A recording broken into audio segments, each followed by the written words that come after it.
All right, ladies and gentlemen, welcome in. Here we are. Not the KSO show, kind of a KSO show, but it's our KSO post game live. I'll change it, get it up to date. That way, consistent branding, messaging. Drew and I here after K State falls once again. They lose to UCF tonight, 80-76. I don't know how many of you care at this point, but it was gross. It wasn't enjoyable to watch. It looked like a junior college basketball game. And while those can be fun if you've got no skin in the game, you're just like, oh, these guys are flying all over the place. They're throwing up ugly threes. When you do have some skin in the game, it's like, this is bad basketball. It's really not good to watch. And that's what happened tonight. K-State and UCF, they both played like bad basketball teams. And at the end of the day, K-State proved that in this current moment, whereas, the opposite would be a couple weeks ago, where at the time they were playing like one of the best teams in the Big 12. Well, right now they are playing like one of the worst teams in the Big 12. And we're going to get to see just how bad that level is because they play the worst team in the Big 12 at home on Sunday. But they fall 80-76 to UCF. Drew, I'll let you open up with your thoughts on this downright embarrassing performance for K-State. Yeah, you were nicer than I was. I said it was more like a YMCA pickup basketball game because bodies were all over the floor. Shot selection was wild on both sides. A lot of turnovers on both sides that resulted in points.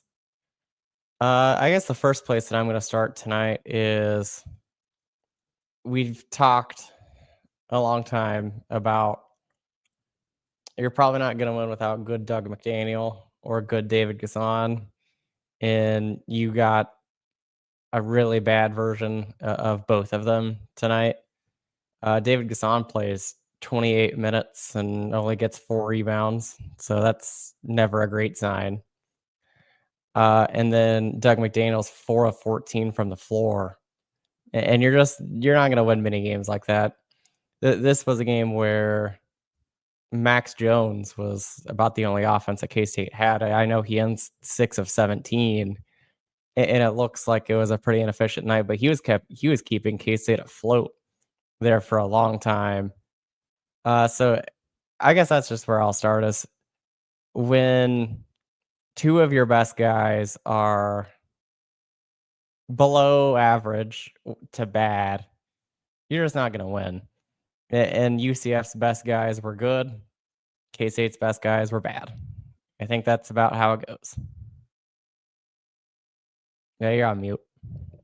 Yeah, I don't know why I muted. It's not like I've got a screaming daughter right next to me this time. I don't even know why I was muting. Just that's habit. That's like when I lock my wife out. She's like, why would you lock the door? We're all that's habit. I walk in, I lock a door. What are you going to do to me? Not break into my house. That's not what you're going to do.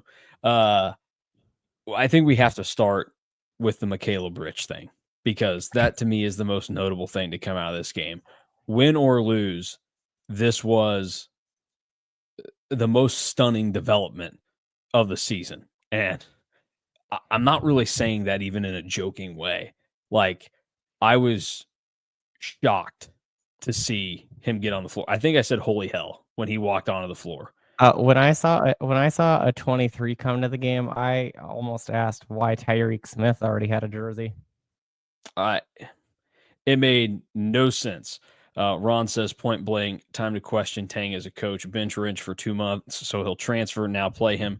Did same with Castillo during December and January. Should have got minutes to develop. Yeah, the Castillo thing, there were times there where I agree. But it was for a different reason. It was just that they didn't feel like David Castillo was ready or going to help them kind of contribute to winning.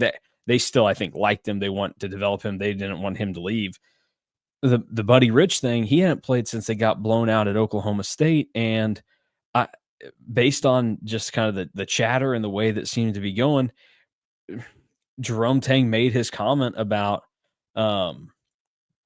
we want guys that want to play for K-State or whatever that the exact quote was. And that seemed to point to Buddy Rich because he's the only guy that didn't see minutes during that stretch afterwards. I mean, even Taj Manning got in during the Houston game, right? So, like, wild to see him go out there tonight. And of all the things that you can question this coaching staff for this season. I have serious questions about that decision tonight because I understand that you're shorthanded without Coleman Hawkins. Obviously, nobody wanted to rebound for a damn tonight, so I get that you need to try and find somebody that can do it. But And the neither can physicals, he. yeah, neither can he. But the physical traits are there. He's at least not going to get bullied like some of the other guys. He's at least going to scrap a little bit more. But it was the same thing as always for Buddy Rich. He gets in the game. He's going to give you a cool dunk maybe. He's not going to do many other things well for you. But that's a really questionable move by Jerome Tang and the coaching staff to clearly go, almost a month and a half without playing him, and it becomes clear that you're not playing him for a reason. The fact that you would reverse course on that tonight for a game that means nothing. This game means nothing. Sunday against Colorado means nothing. Next week against Cincinnati means nothing. Next Saturday against Iowa State kind of means something because everybody hates Iowa State. You want to beat them again, but it doesn't mean crap to what you're doing. It's a massive, massive question mark to me, and I'll be interested to see what Jerome Tang has to say about that. But if he wasn't good enough to get garbage time minutes in other games or whatever down the stretch here, there was no reason to play him tonight, and that gives reason to your players to question any decisions when you're so wishy-washy on stuff like that. I mean, obviously, Doug McDaniel wasn't doing anything to deserve to start, and he got to start. That was one of those where you go, I guess I get what he's saying, but man, it doesn't really make a ton of sense. Tonight, even worse, because Doug McDaniel's a talented basketball player. Doug McDaniel can play in the Big 12. Buddy Rich cannot play in the Big 12. And I was floored when I saw it. Couldn't believe it. It, like you said, it was the most surprising thing of the entire season. Like, you don't play him when you're getting your ass kicked by Houston. You don't play it when you're kicking Oklahoma State's ass. You really didn't need to play him when he came in. So I don't really understand what the logic there is. And I would also push back a little bit on benching Rich for 2 months so he'll transfer. I think that was a possibility before they didn't play him.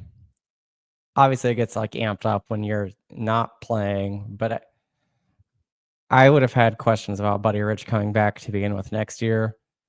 And a lot of it actually stems with Tyreek Smith, because Tyreek Smith is literally like the older Buddy Rich.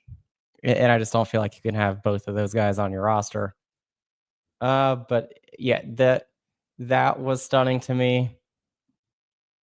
Ugonna Onyenso starting was stunning to me. This was not the matchup to start Ugonna Onyenso, and then this is the game that he did. Like, UCF is actually a much better matchup if CJ Jones was going to start. I think outside of time that they were, I think their next tallest guy was 6'7", and like I feel like they could hold that down, but instead he started on Onyenso, and then you give him the ball 3 times on offense to start the game, and that's about how it goes. Yeah, I mean, you saw immediately why so many of us are not Ugonna Onyenso supporters, because he provides you nothing on offense. If the ball is anywhere within his reach, it's a turnover probably, whether he can't handle it or he's going to lose it going up or whatever. He's not successful when the basketball is around him on offense, and you can't play with that. And then on the other side of that, like, he's supposed to be this great defender and this great shot blocker. We really haven't seen it this year at K-State. So everything about tonight was out of whack. And we talked about it earlier today. How would you change up the starting lineup tonight? I was like, I don't think you get anything out of starting Ugonna Onyenso, and you didn't get anything out of starting him tonight. And CJ Jones actually played really well. Yeah, CJ Jones was probably your second or third best player tonight if you're K-State. So there's a lot of questions to be had out there for what took place tonight. But I totally forgot about this, and we didn't even talk about this when talking about Buddy Rich coming into the game. The last play of the half, they essentially just ISO Yeah, Buddy and told him to let him go. On a yeah. guy that hasn't played in 13 games, it's just that was truly just a stunning moment. Like I'm not like super speechless often during games. You know that probably better than anybody Mhm. else. But that was like I was flabbergasted. Yeah. Email 3 says possible suspension for Rich that was held within the locker room. Yeah, I don't know if it was ever like a communicated suspension, but it definitely comes across as there was a message being sent there. There was a reason why he wasn't seeing the floor. And that's why randomly playing him on Wednesday, February 26th on the road at UCF makes me think that this was a decision made on a whim. I it doesn't add up to me. You only have 4 or 5 games left in your season. Why are you ripping the band-aid off now? Like I think if you're gonna try to stand for something and you're trying to prove to guys that like, hey, we don't tolerate this or that or whatever, you're trying to take a stand in your program. You have to take a stand. You have to be about it. You have to stand by it. And I like I don't know where the decision came from on that, like what the thought process was, but whatever it is, that just was not that's not the way to do it. I think that was a poor move on Jerome Tang's part. And more than anything, I like that does again, it starts to bring more questions than what were already there. And there were a lot of them already about this staff moving forward, where 2 of your 3 seasons you've missed the NCAA tournament, including this year where you've gotten more financial support than K-State basketball has ever gotten in the NIL era, which I know that's a small time, but that's still notable. And you're probably not going to get financial support to this extent ever again now that you've blown it this year. You're going to have to try and win some of that faith back. So that was very crazy, very, very crazy to see. Email Forever says crazy thought, but as much as Tang talks about caring about his players, maybe he played Rich to showcase him for other teams to pick him up. Crazy thought, but why else would he play? That, I guess that's probably as good of a thought as you can come up with, other than the fact that the one way that you could maybe try to salvage this if you're Jerome Tang is by saying, hey, like we were short on bodies. We needed somebody else out there. It's not fair to the other guys on the team that are trying to play to win to hang them out to dry.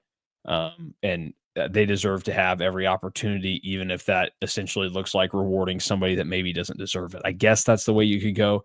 But at the end of the day, I don't think there were enough guys out there tonight that put forth the effort to realize, think, this is the night that I got to do this. I got to give them more help. I got to try and stray away from what I've said I'm not going to do.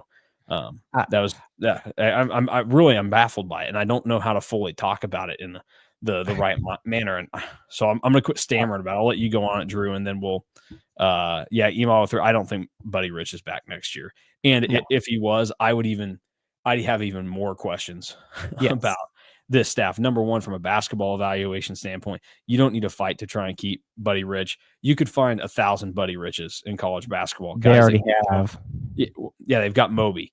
Moby can and jump. Tyreek Smith. Yeah.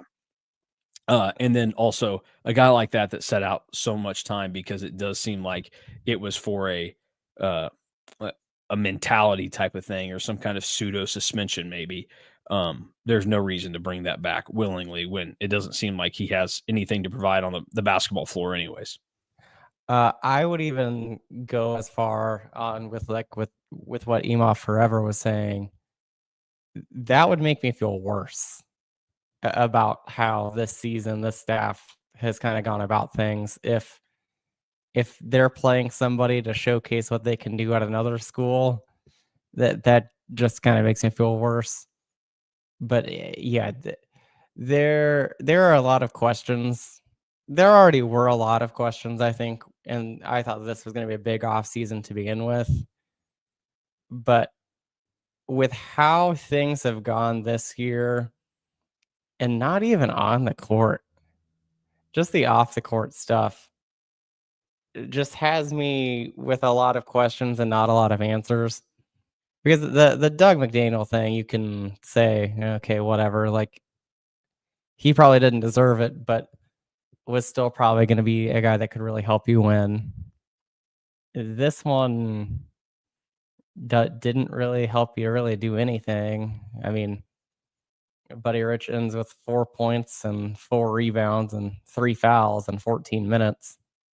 So, I mean, he was active, I guess, but he isn't a good enough basketball player to go back on everything that you've said about wanting to play guys that are deserving of the uniform and kind of all of that, because his sitting out really coincided with K-State starting to play better as well. Yep, that's true. So the whole thing is just baffling. Ron says, then these whim decisions must stop. That's terrible coaching. It's starting to show. Horrible talent evaluation, terrible offensive philosophy, absolutely no game management. I can't disagree with any of those 3 bullet points that you laid out there, Ron, and the talent evaluation side of it. It may not even necessarily be the talent part, but it may be how the talent translates that I think is the real problem, as we've seen with it took Doug McDaniel far too long to come along this season. It took Coleman Hawkins far too long to come along this year. The pieces didn't necessarily fit together, and they did whiff on some guys. And throw what I'm talking about, taking guys to come along. Achor wasn't even on the team after like 10 games. So you had that to deal with. That's a problem. And that severely hampers what you can do. You got an Inyinso, complete whiff. He's done nothing of value to you this basketball season. So I agree with you. And you can't just fly by the seat of your pants when you're trying to do this thing. And that's a concern moving forward. I want to get into a couple of the comments now. Jonathan asked just a pretty straightforward question. Do you guys still have faith in Tang moving forward? I know that I can say for myself, I've said multiple times that I've thought we've seen more good coaching from Jerome Tang than bad coaching in his time here. But the last 4 games, I get Coleman Hawkins is out. He's hurt. Like, that does change things a bit. But Arizona State and UCF suck. Like, they are crappy basketball teams. And to lose both of those games just doesn't make a ton of sense, because I still think that K-State has more talent and a better team, or could have a better team than what those 2 teams have put forward the last 2 times out. Not to mention Utah, same type of deal. Like, Utah just fired their coach. Good teams don't fire their coaches. So my faith is definitely waning, and it's not like if we're given grades in terms of how we feel about it moving forward, like Jerome Tang probably has a C plus, B minus right now. Like probably C plus. Like, there's no reason to fail him or kick him out, but there are serious questions about if he's going to be able to get himself back up to that high B, certainly the A range that he was in after year 1 and parts of last year. But it's tonight, looking the way they did, and then the fact that Buddy Rich played, that probably weighs more than it should in my eyes. But I just think that, I mean, I don't want to be harsh, and like, this is not a personal shot at Jerome Tang, because again, like, he knows more about what's going on within his own program than I do. He's obviously a great person. Like, it's not meant to be disrespectful, but that specific move tonight to play Buddy Rich, it came across as gutless to me. And that's really concerning, because I think you have to lead with authority, and it doesn't have to be like mean authority, but you have to be 100% dead set in what you do. And we've just seen a lot of wishy-washy decisions this year in a multitude of ways for K-State basketball, and that's not a successful way to run a program. Yeah, I would agree that I'd say waning is probably the right word.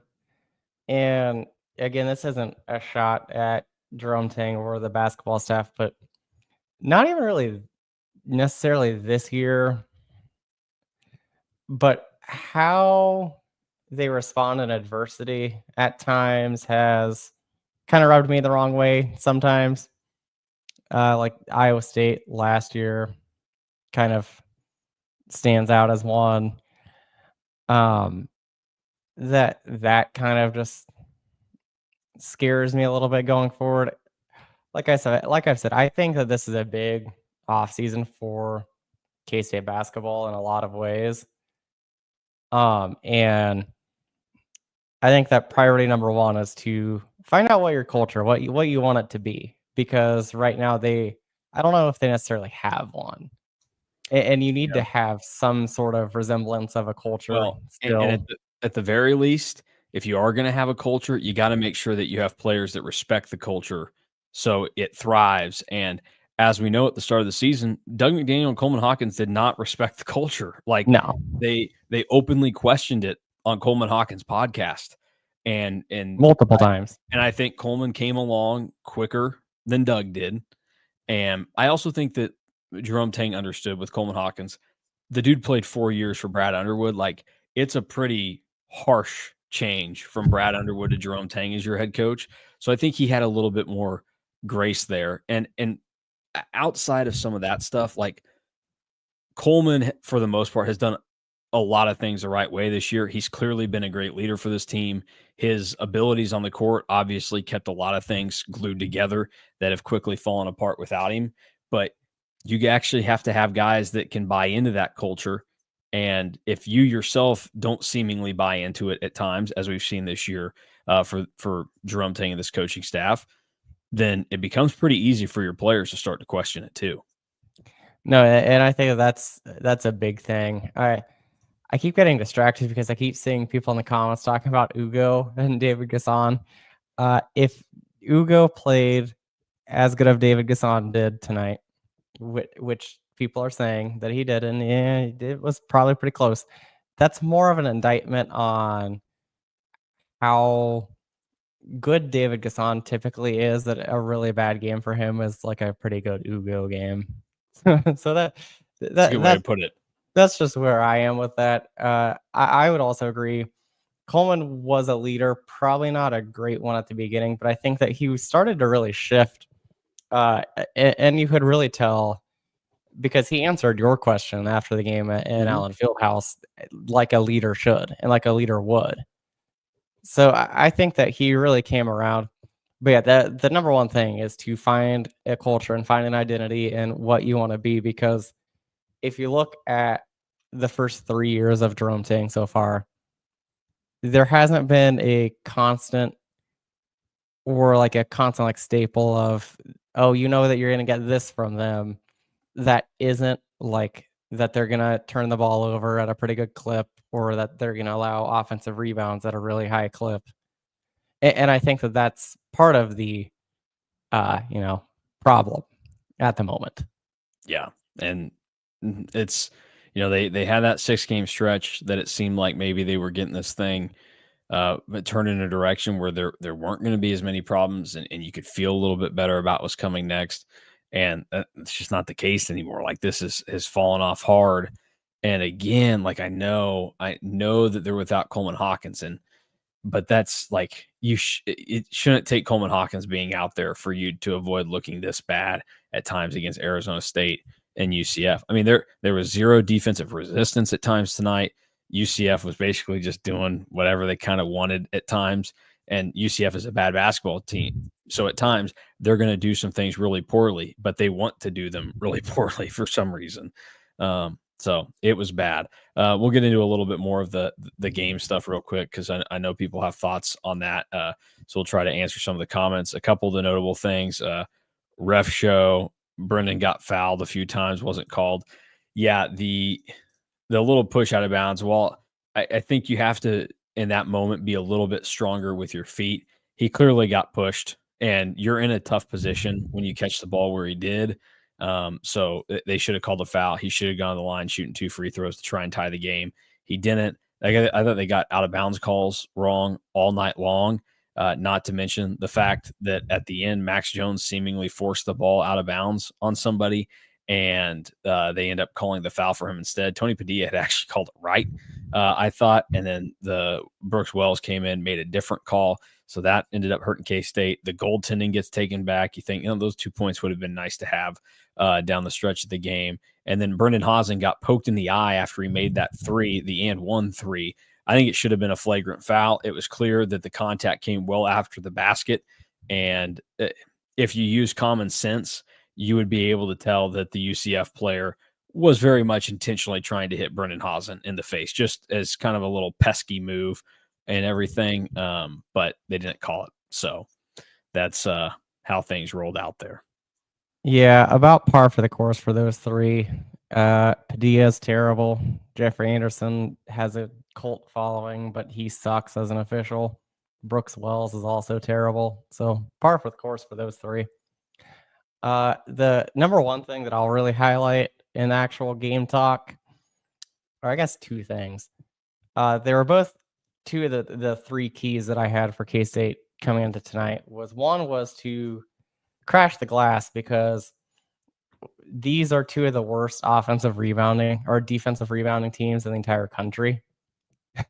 And it really showed tonight, because both teams had absurdly high offensive rebounding rates. K-State's was 39% and UCF's was 45%. The biggest killer was UCF had 12 second chance points in the second half.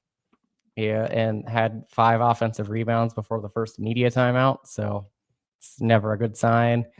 And then my second key was to dominate the twos, because UCF is one of the worst teams in the Big 12 at 2-point shooting and 2-point defense. And K-State was not good at either of those two tonight. K-State let UCF get to the rim at will. And then on the other end, K-State decided to keep taking it at a really good shot blocker and kept getting it sent back.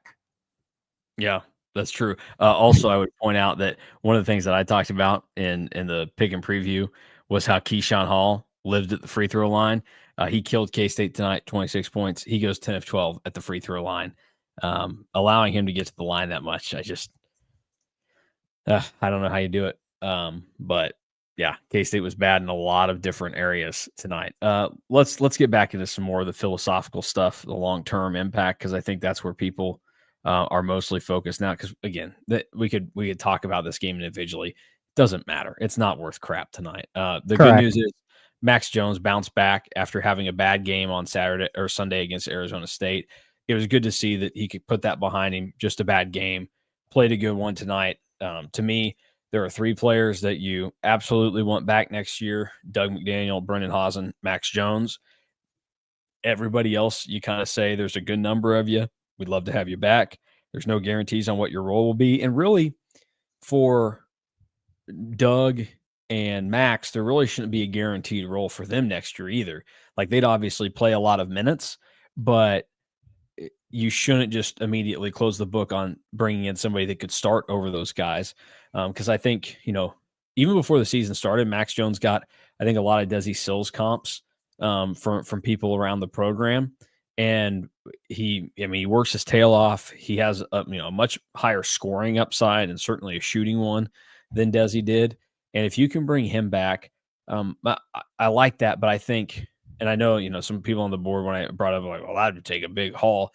Yeah, kind of. But if you just find enough guys that can do a couple things that you trust to start, like bringing Max Jones off the bench, that probably is a better suited role for him with what he can do. But, he has nights like this, and you realize that he's built to play in the Big 12 right now.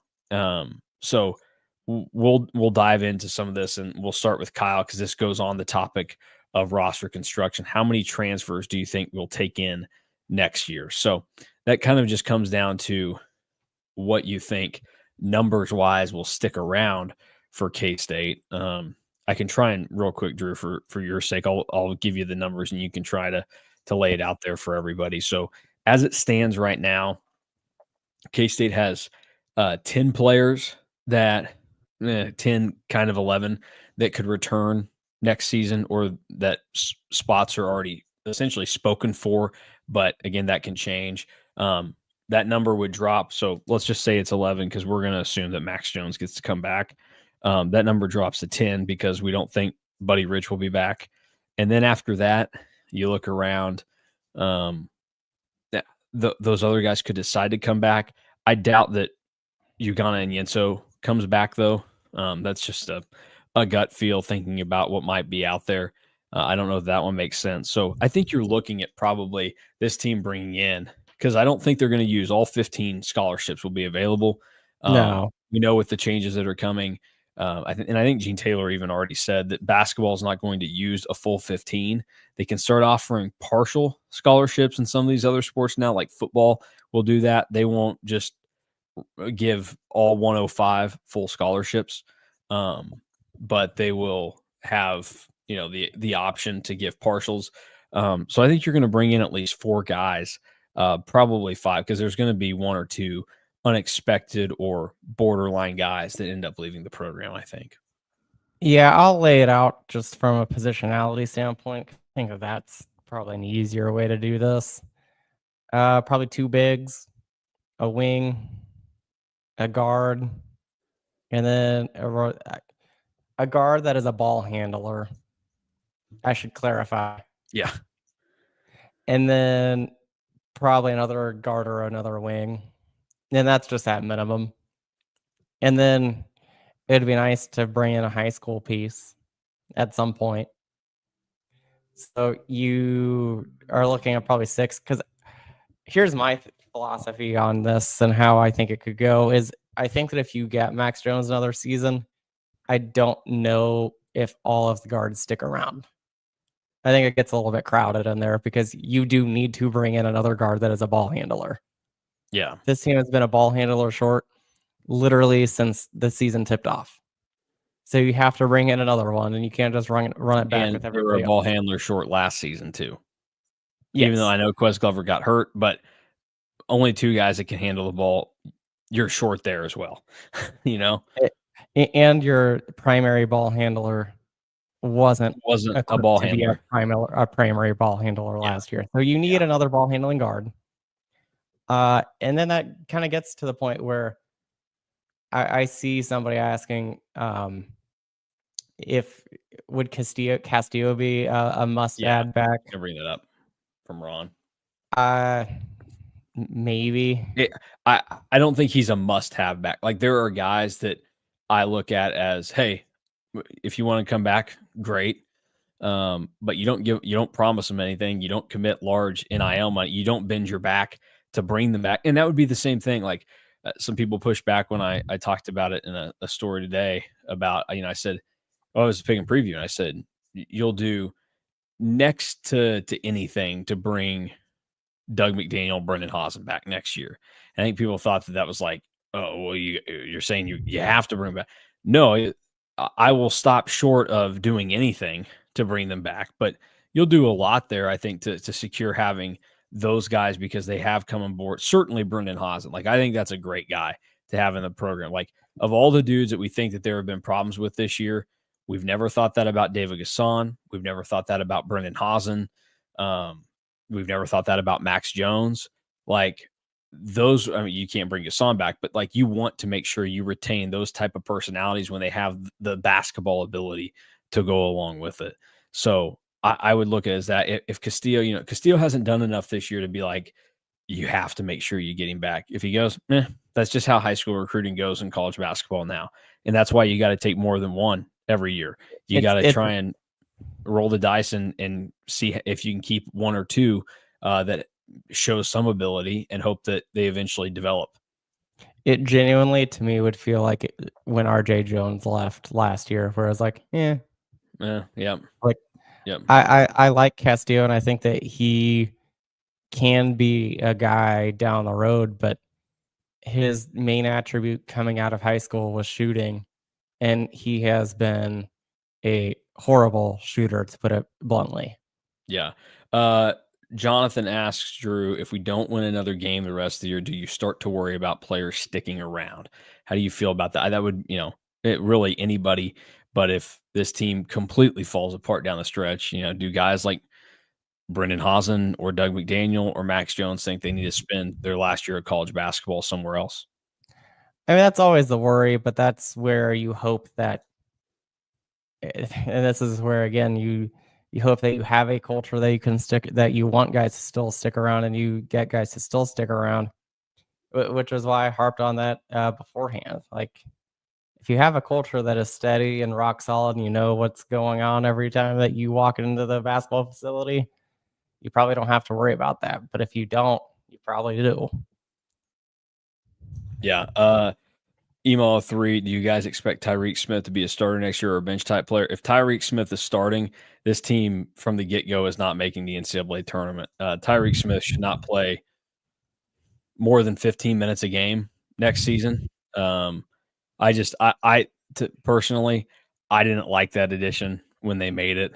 You get a lot of roster spots next year, but if we're talking about culture and buy-in and everything, that you need to be a successful team, on paper, Tyreek Smith doesn't appear to have it. He's been at a multitude of schools. He left Memphis before the season even started. And also, they have to apparently they have to still get a waiver for him to be able to play next year.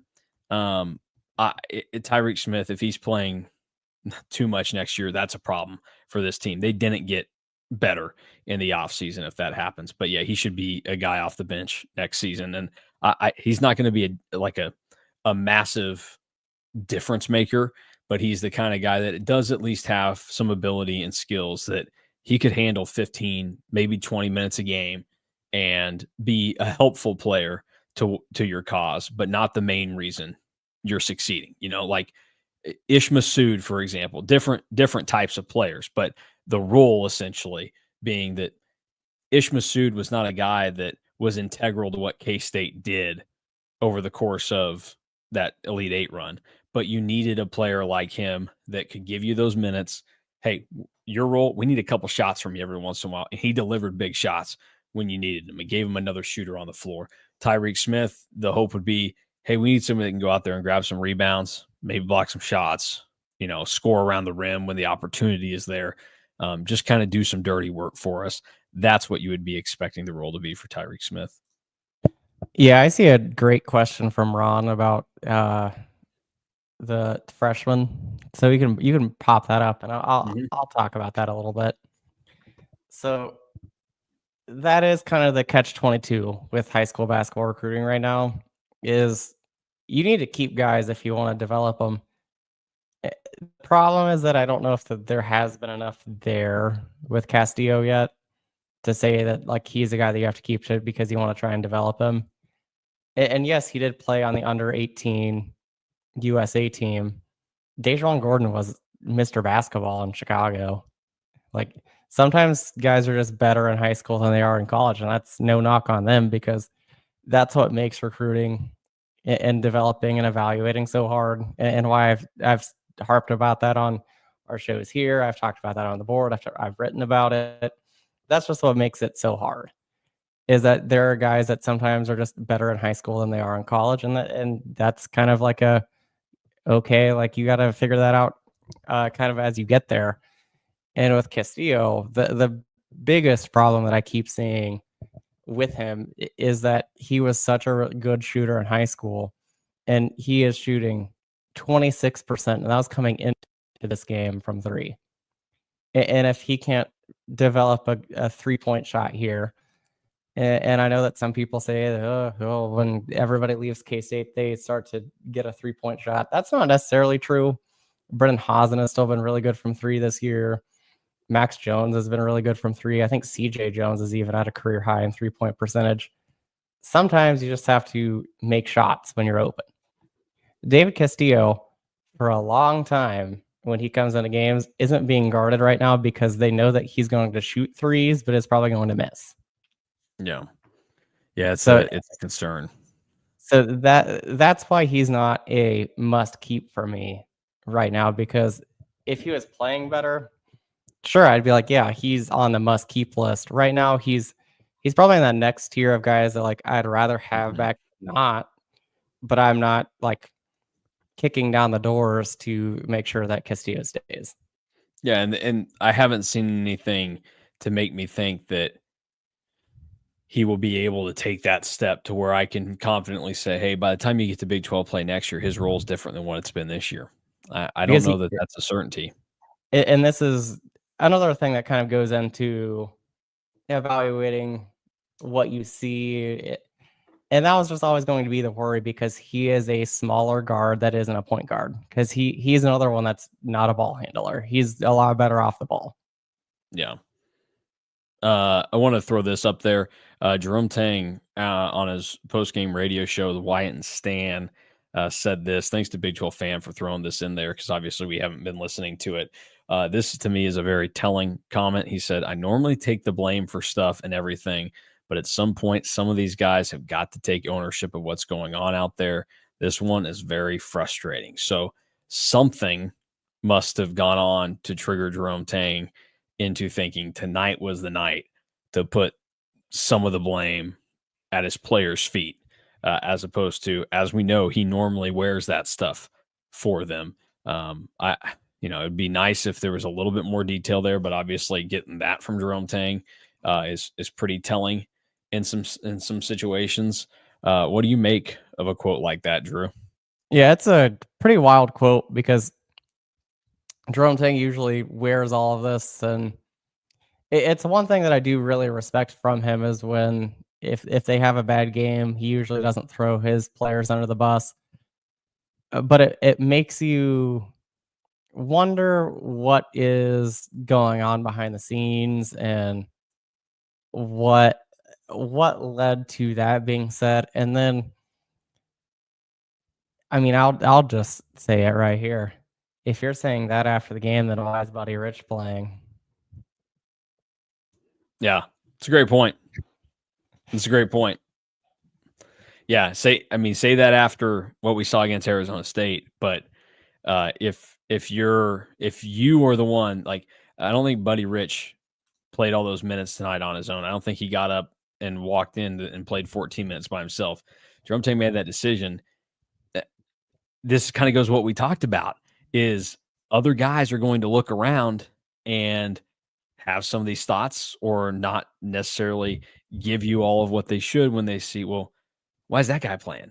So if you've got an issue with how the players have handled some of this and accountability or whatever the heck it is, why is Buddy Rich in there? That's a great point, Drew. And it is a phenomenal point. So we'll see how this goes. Another question from Emo 3 that I think a lot of people probably wondering: do we see any substantive moves, staff moves within K-State basketball this offseason? Need better X and O coaches, in my opinion.